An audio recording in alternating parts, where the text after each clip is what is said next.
Joseph, or Jacob, go to Joseph. Uh, Starting going in chapter 37, wanna, what I want to look at, kind of a real quick look at his life part of it. Um, now I thought of this as a situation that happened. To tell you, but his attitude, kind of neat attitude, had in his life, amazing. But chapter 37, starting verse 1, uh, Jacob dwelt in the land wherein his father was a stranger, and of Canaan, so the generations of Jacob. Joseph, being 17 years old, was feeding the flock with his brethren, and the lad was with the sons of Bela, and with the sons of Zelpha, his father's wives. Joseph brought his father their ill report, and beloved Joseph more than all the children, was the son of his age, coat of colors. Brothers saw that their father loved him more than all his brethren. Hated They hated him, could not speak. Um, this is something that I didn't see. Been looking at a lot of dates, not dates, but ages. Show me does. Here, Joseph, 17 old, brothers, and brothers didn't like him. He brought an ill report back to dad about whatever it was, and I'd have been something right. But Israel loved Joseph more than any of his kids. Kind of neat when you see this passage. It says Joseph was a son of his old age. Joseph was born. He was still uncle. Laban worked another 6 years before he left. I'm starting to. I want to get all those times and all put together and have a lesson, but it's big. But here, is kind of setting the front tone for Joseph. But in 30, go to 18, 37, Genesis 37, verse 18. They're out feeding the brothers are out feeding flocks. Dad sends his son to go check on them, see how they're doing. They were in a different location than originally planned, so Joseph is coming up to them, and when they saw him afar off, even before he came near unto, they comprised against slay him. Pretty bad when your brothers hate. But also, you got to remember some of the dreams that said that kind of rubbed people the wrong way. But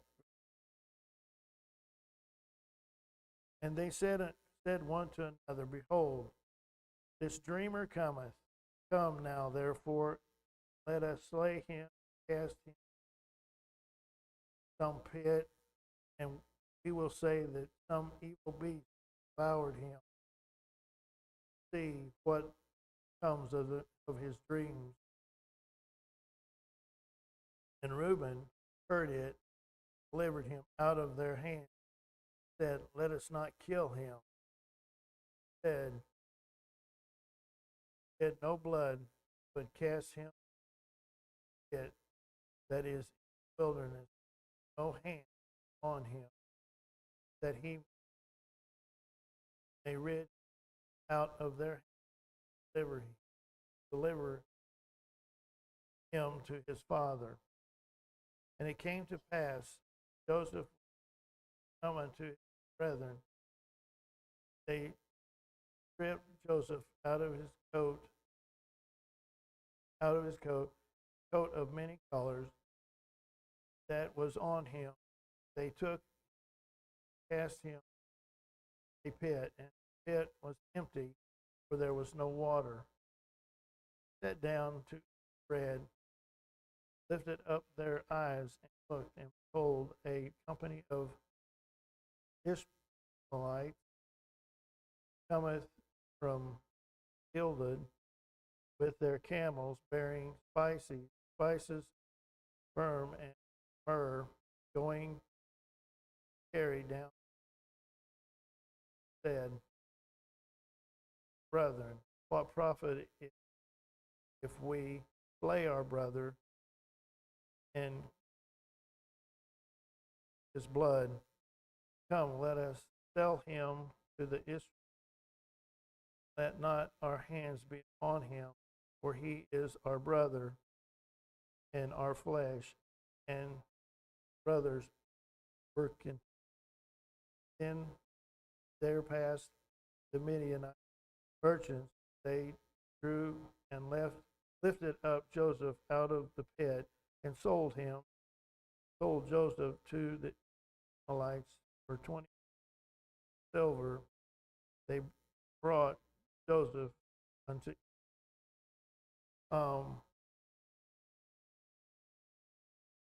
and looking at this is kind of the situation that's going on right now with him. So Reuben's trying to get him, like he didn't like the idea of killing his brother. He was trying to get him out back to his dad. I was wondering if Reuben would tell his dad, hey, we got to do something. I don't know. But these boys were only thinking, actually they weren't boys, these were grown men. They were only thinking to themselves. They did not even what affected their time. And I look at this situation, I look at Joseph, here he's been thrown in a pit, and you wonder what kind of attitude he got. Probably upset. But Reuben has wandered off. And here Judah says, hey, tell him. That way we don't have no blood on us. Yet you still have a sin in your brother. And as I look at this, and I was thinking about the situation I was in this week, and thinking about Joseph, feeling right. They drag him out.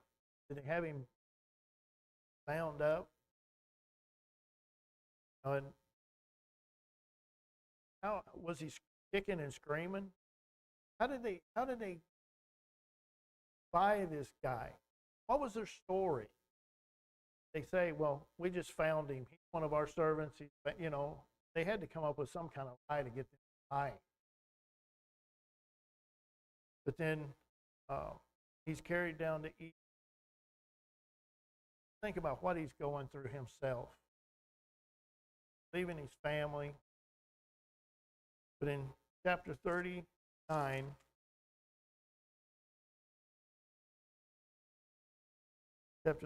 we'll start in verse. And Joseph was brought down to Egypt, and Potiphar, officer of Pharaoh, captain of the guards, an Egyptian, bought him of the hand of the Ishmaelites, which had brought brought him down thither. And the Lord was with Joseph, and he was prosperous, and he was in the house of his master, the Egyptian. And his master saw that the Lord was with him, that the Lord made all that he did to prosper in his hand. Joseph found grace in sight and served him, and he made him overseer over his house, all that he put in him. It came to pass from time from time that he had made him overseer of the house and over all he had, that the Lord blessed the Egyptian's house for Joseph's sake, and blessings of the Lord was upon all that he had in the house, the field. And he left all that he had in Joseph's hand, knew not aught had save the bread. Joseph was a goodly person, well favored. Look at this. Joseph's attitude. He's now a servant. He went from being a son. I mean, he worked because he worked with his father in the fields. I'm not sure what all he did. But his attitude. It took us just a couple of minutes to read those few verses. But yet, it didn't take him overnight to become head of the household. It took him a while. There's some time in there. You got to figure those times. And that's where I learned. You can read a lot. Many years, many generations. Here, Joseph in the house as a servant. The Lord's blessing him, doing everything he's supposed to do with a right attitude. Because it said he was a goodly person and well favored. So everybody liked Joseph.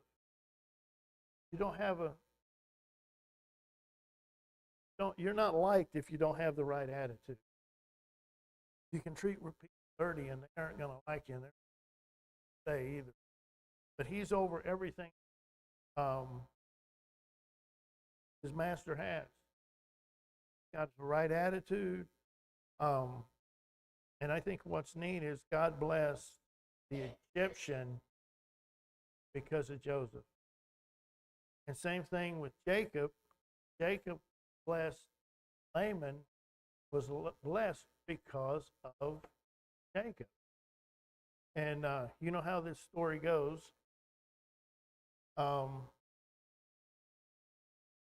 Potiphar's wife kept asking Joseph, lie with me, and he wouldn't. He refused. He said here in verse 9, well, let's start in verse 8. And he refused instead to his master's wife. Oh, my master brought not what is with me in the house, hath committed all that he hath in my hand.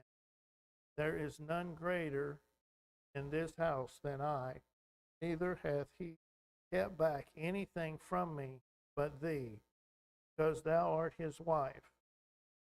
How then can I do great wickedness, sin against God? I think that's the neatest thing. He didn't say just sin against the master, he said sin against God. And I think you look at where he is, he's a servant, but he's still serving God. He's in the middle of all this wickedness, all their gods, and I don't know what he had to deal with in dealing with all those, but his attitude was still towards God. He was looking at this a whole different way. How many times does the situation that we have that we're looking at the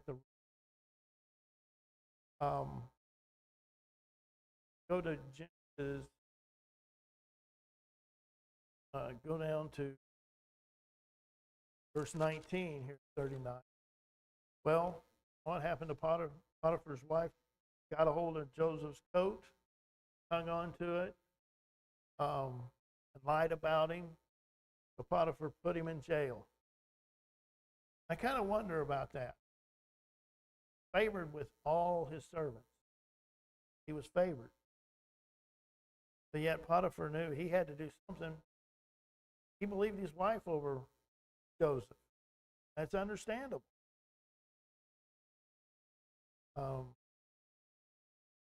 Joseph's now put in prison here in verse 19. And it came to pass, the master heard the words of his wife, spake, saying, after this did thy servant, and his wrath was kindled.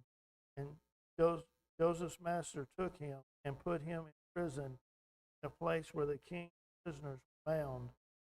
And he was there in prison, but the Lord was with Joseph and showed him mercy and gave him favor in the sight of the keeper in the prison. And the keeper of the prison committed to Joseph's hands all the prisoners that were in the prison, and whatsoever they did there was doer of it. And the keeper of the prison looked not to anything that under his hand, because the Lord was with him, and that he which he did, the Lord made prosper. As I got to that part of this, I looked back at Potiphar, and I thought Potiphar was blessed because of Joseph. So Potiphar has now second in command or first in command of his house. I wonder how much of it fell apart. I wonder what happened to Potiphar's wife. Because you wonder how long it took her true colors to actually come out. But now Joseph's in jail, and look at his attitude. He went from being at home with his family, loved by his father, to a servant in a foreign land. He probably had to even learn a new language. And now he's here in prison, falsely accused. And how would you feel? But yet he still does, and he's in a bad situation, but he's good of where he's at. He does what he did. So, but you know, it didn't take just a short amount of time for him. Favor it may have. He got out in, but the jailer ends up, he doesn't even have to go to work because somebody else is doing his job. How do we do our job? That's what kind of got me. God's put us, every one of us, in a place where we're working. God's given us, he's, you know, we've got, preachers are called. I think nurses, doctors. I believe God called me where I'm at. I don't know why. I like what I do. But here, Joseph's in jail.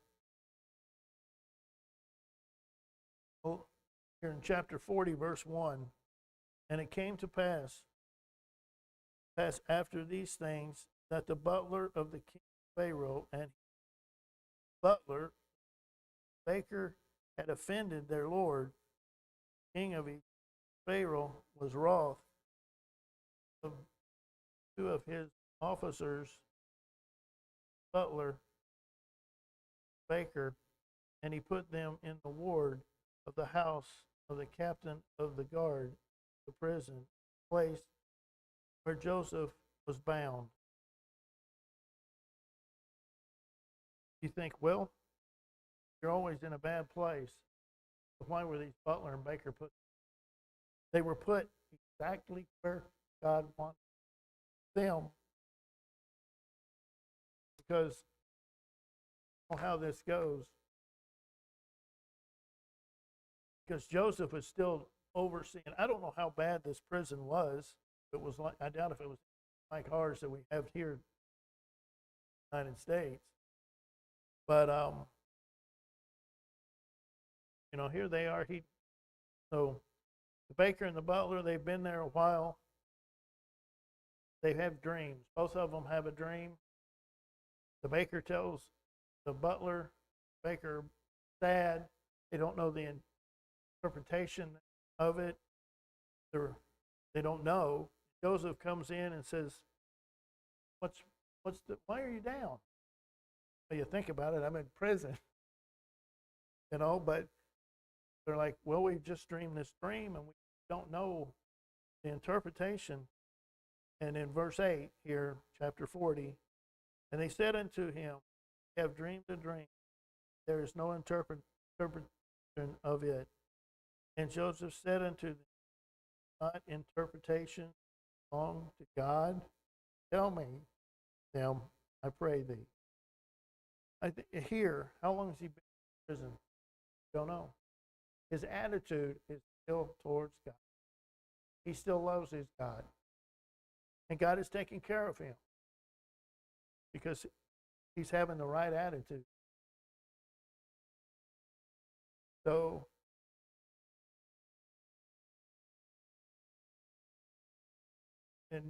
he tells the butler, the baker, their interpretations. The butler, he says, in days you will post, serve the king. The baker, you will be hung. Doesn't sound too good, but so in chapter 40, verse 23. Well, we'll start verse 20. And it came to pass after 3 days, which was Pharaoh's birthday, that he made a feast. All his servants lifted up the head of the chief butler and the chief baker among his servants, and restored the chief butler unto butlership again. And he gave the cup unto Pharaoh's hands. But he hung baker as Joseph had interpreted to them. Yet did not the butler remember Joseph, but forgot him. Because back in verse 20,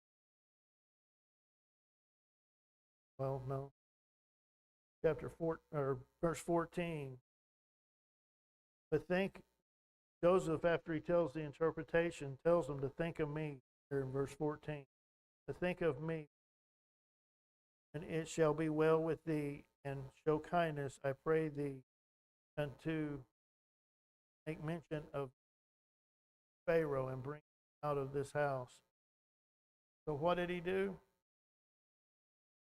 Like us, or in good times, what do? We get a lot of times fast. Sometimes we God. Joseph was here in the jail in chapter 41.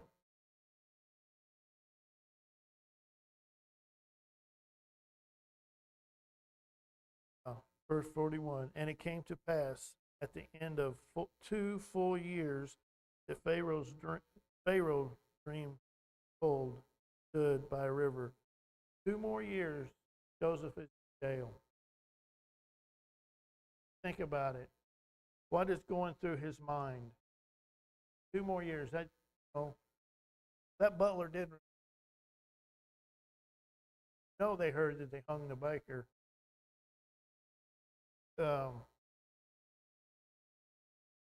So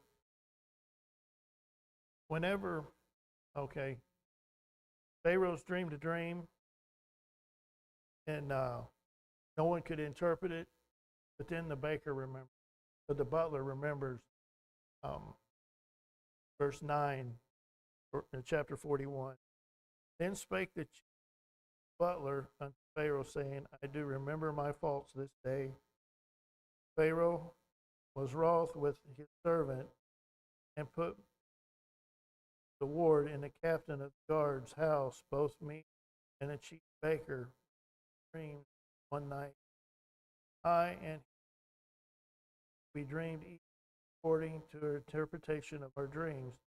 There was there With this, a young man, servant, captain of the guard, we told him, and he interpreted us our dream to each man according to his he did interpret, and it came to pass as he interpreted to us, so it was, and he and me restored my office him and Pharaoh sent called Joseph. They brought him hastily out of the dungeon, shaved himself, and he shaved himself and changed his raiment and came unto Pharaoh. So here, finally gets out.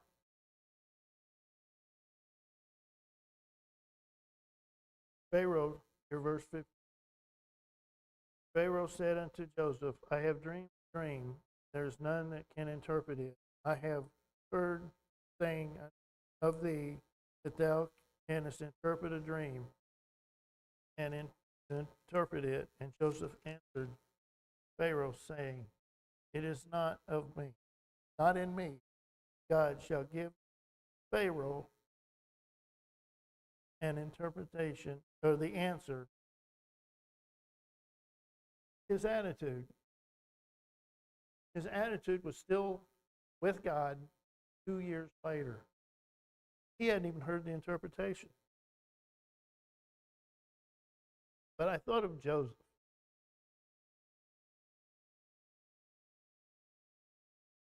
Had a situation come up that, and you know I suffer with.